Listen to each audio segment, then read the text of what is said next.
We keep telling this government to stop playing with young people. Majamaa, hii ni theory yangu. Niko na 2 reasons mbona DG Lagat ameamua kustep aside. Number 1, inaweza kuwa just waipoa wamekuwa napiga uchunguzi yao na wakaona kuna mali humu just mention. So I think kwa sababu waipoa reach out akamwambia man kuna mali ni kama kuna wajasa wili wa Mbekse wameku-mention.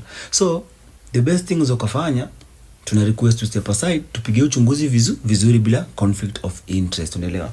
So I think hii inaweza kuwa big reason inaweza fanya pia umjuste afanye nini amwe ku step aside. Juu msezi amkatua asubuhi step aside. Na furthermore huyo ni IG alikuwa kwa security committee I think ya parliament huko. Akiongea alisema the only way umseza ka resign ni if atakuwa mention na wasiwaipoa, unaelewa? So high chances inaweza kuwa hiyo ni wasiwaipoa wali reach out akamwambia man kuna mali hapa na hapa, songa tupige uchunguzi. So hiyo ni 1. 2 ni kupunguza hasira ya watu kwenda kwa maandamano, unaelewa? Because ukiangalia maandamano zimefanyika hizo mbili zimepita, imekuwa ni about DIG kufanya nini, kuresign. Wasema kwa DIG must go, DIG bla bla bla. So I think hiyo pia yeye kusonga kando, ku step aside inaweza kupunguza hiyo hasira wase kutaka kwenda ku protest about mambo ya nini ya Ojwang. At least wataanza kuona ni kama hapa kuna light at the end of the tunnel, unaelewa? So hizo zinaweza kuwa 2 main reason na nyumu justice za kufanya nini amestep aside, unajua? Ndio amestep aside haja resign, meaning anaweza kuwa recalled na mitango aje na ku reassigned mali pengine na mambo isonge na ikuwe tu bulanda hivyo, unaelewa? So hivyo ndio iko just. Majamaa, Adam Ojwang ni noma. Inachanganya watu. Wewe unajua sasa hivi tunabanja. DG Lagat amestep aside. Wajamaa ni bulanda. Wa Kenya wameshikana na damu ya Ojwang. Imeanza kuhusu. Wajamaa ni bulanda. Sasa hivi tunabanja. Lagat amesonga kando. Wewe jua ni mbaya design. Wajamaa ni bulanda. Affected that investigations, and I think we will cross the bridge when we reach there, when there is closer. There is no difference. Nothing has changed and nothing will change. It is like fasting. When you fast, you still eat at the end of the day. At the end of this month, he's still gonna get a paycheck. If this case is to take years, for example, or months, he's still gonna get a paycheck. It is just temporary. It is just to blind you people. He has not resigned. He is still holding that office. He's just, I'm just over here on the sidelines, watching, getting paid. Usibebe wajinga. Majamaa, lakini damu ya Albert ni naoma. Hii damu ni bulanda. Yani kila siku lazima itoe kitu wejua. Wali CCTV pale kwa Njiste, wakasahau kudelete wapi za pale Mbagathi. Mimi nakwambia Mujasti, man alikuwa damu yenyewe. Sasa hii nimeamini, usiaje ukacheza na ile familia yenyewe wako na mtoto mjamu. Juu ni bulanda. Man ni kama dozi. Ni bulanda Mujasti. Mimi nakwambia CCTV zimetoka za Mbagathi na ni bulanda wa Just. Huyu kwani Albert rada yake ni gani? Juju ameamua atuli. Wa Just ni bulanda. Mimi nakwambia ni bulanda. Police Constable Mukwana and Talam should be protected at all costs. This is because these two are the ones who will only be able to make sure that Lagat stays in prison and is supposed to be arrested. Because if these two don't talk, it's game over. And because Mukwana's lawyers have recorded a statement saying they are being trailed by men believed to be police. The lawyers claim they have been trailed and intimidated by individuals believed to be police officers, and a formal complaint has been lodged at the Capitol Hill police station. It means they need to keep those lawyers protected and also keep Mukwana protected. Chief Magistrate Ben Mark directed that OCS Talam remain in police custody until 2 p.m. on Wednesday, 18th June 2025, when the court will rule on the state's application to detain him for 21 more days to conclude investigation. This guy called Talam will also be eliminated because without him, he can't really comment and say that this is the person who ordered me to give these instructions to Mukwana. The amount of evidence that Mukwana has put forward for the police and for the IPOA to actually look at is already incriminating. But IPOA could not go ahead and say, you as the IG, Deputy IG, Lagat, you should actually step down from your position.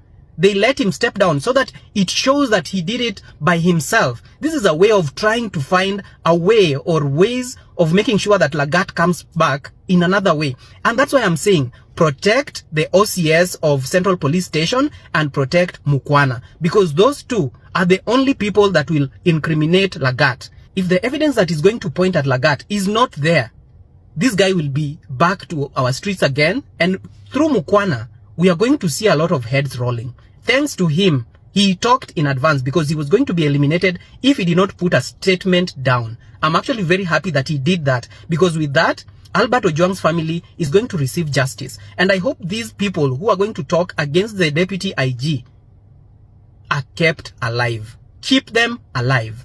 Kwani this government doesn't know how to read the public mood. That press statement by Murkomen was very unnecessary. It was very unnecessary and uncalled for. Right now, what Kenyans want to hear is whether the DIG Lagat is going home or not. Whether DIG Lagat is being held culpable or not. Hii maneno ingine ya CCTV, sijui na mapolisi mingi, that is not what Kenyans want to hear now. That can come later. Nasikitika sana moyoni mwangu, ni nani aliyemuumba huyu? Nasikitika sana moyoni mwangu, ni nani aliyemuumba huyu? Oh, si wewe Mwenyezi Mungu, si wewe Mwenyezi Mungu, ni nani aliyemuumba huyu? Si wewe Mwenyezi Mungu, si wewe Mwenyezi Mungu, ni nani aliyemuumba huyu? Of course, that's why I said they have a date with destiny. Okay. In August 2026. Their date with destiny is coming. They will be called to account. And the first step will be for them to be voted out. All these legacy politicians will be voted out. Once they are voted out, we will start the criminal justice process, where they will be called to each answer to the heinous acts they committed against the people of Kenya. Then we will now move to the next step. But we cannot forget, and we cannot say that we should not open old wounds. We will only be doing justice. Justice is not about opening old wounds. Justice is about making sure that the right thing is done, even when it appears inconvenient. Okay. Do we have a dictator in town, and what does it? Why are Kenyans really embracing that? Well, they are waiting for the next election. I can tell you, if Ruto gets more than 3 million votes, he will be lucky. Even the Kalenjins that he thinks they are going to vote for him blindly, the young people from that community are not going to vote for him. So I'm telling you for free. So the crowds from Narok during his tour of the region, that could have been part of paid up crowds. You saw the crowd even in central Kenya, where each person was being paid 1,000 shillings, and some of them they were being paid 5,000. And the border guys, they were being paid to carry 2 people, and he himself is paid not only to carry but to attend the rally. Wacheni tu mimi niseme na mapema. Ndio kama kuna list na andiko mniweke kwa list. I can't wait to reject Finance Bill 2025. I can't wait, because I know it will be something absurd. It will be something mental. I can't wait. Mniweke kwa list jameni. List reject. And don't buy into the political rhetoric of trying to divide you into tribes. Yes. Our problems are not tribal. There is no Kikuyu problem, there is no Kalenjin problem, there is no Luo problem, there is no Somali problem. There is no Kamba problem. Yes. Shift share knows no tribe. The university funding model knows no tribe. Yeah. Joblessness knows no tribe. All these problems that we point out, they do not know any tribe. Luchivia, labda hujui ni nani utapigia kura in 2027. Yes. Lakini ile kitu muhimu zaidi ni kwamba ujue yule mwenye hautapigia kura. Yes. Are we together? You may not know who you will vote for in 2027. Yes. But it is important to know who you will not vote for in 2027. The best way for Kenyans to vote in 2027 is two ways. One, don't vote for anybody who did not deliver when it came to their manifesto. Number two, do not vote for anybody who had any previous corruption cases. For example, when it comes to Sakaja, the current Nairobi governor wants to run for a second term. Now, I will be damned if I vote for Sakaja considering just one part of the manifesto, which is roads. He said that he will fix roads and he will fix drainage and water will be distributed to different parts of Nairobi. He said this and he has not delivered. Nairobi to go 2025, we are almost at the half of the year and the roads are flooding insanely even if it rains just a little bit. So what logic would someone be using if they vote for Sakaja for the second time?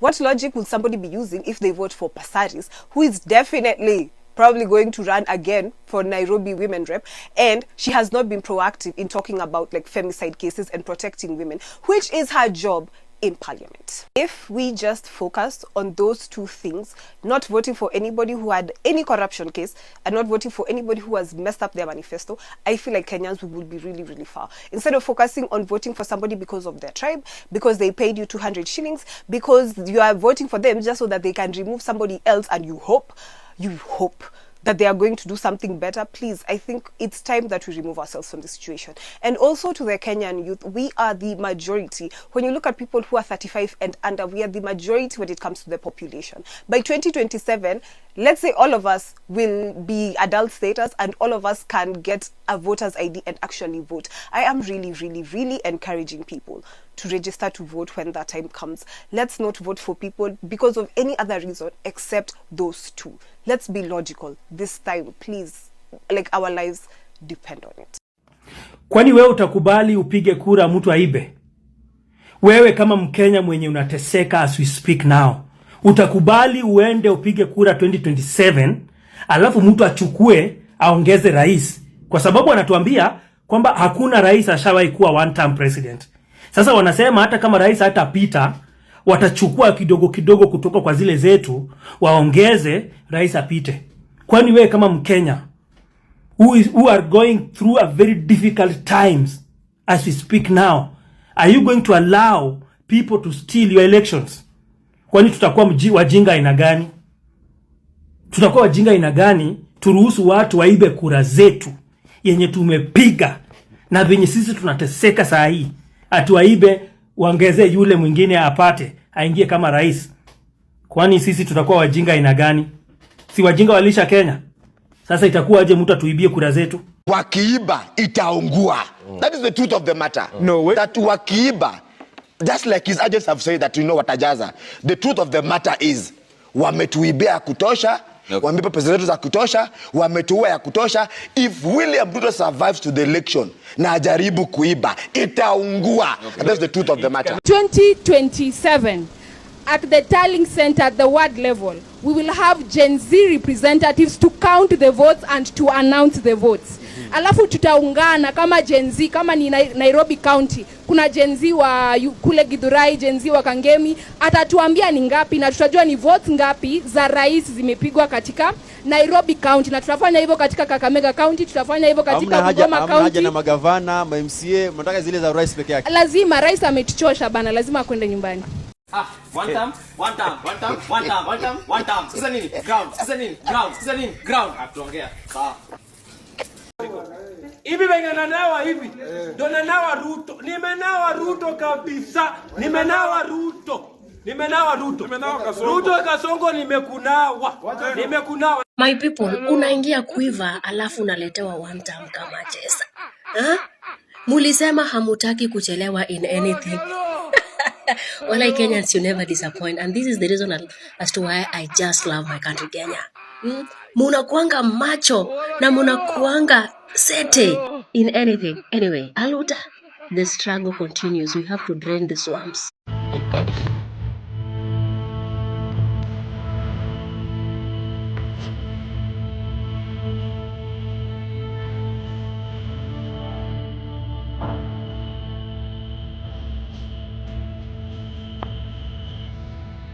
Ese yo moyo. Ruto must go. Ruto must go. Ruto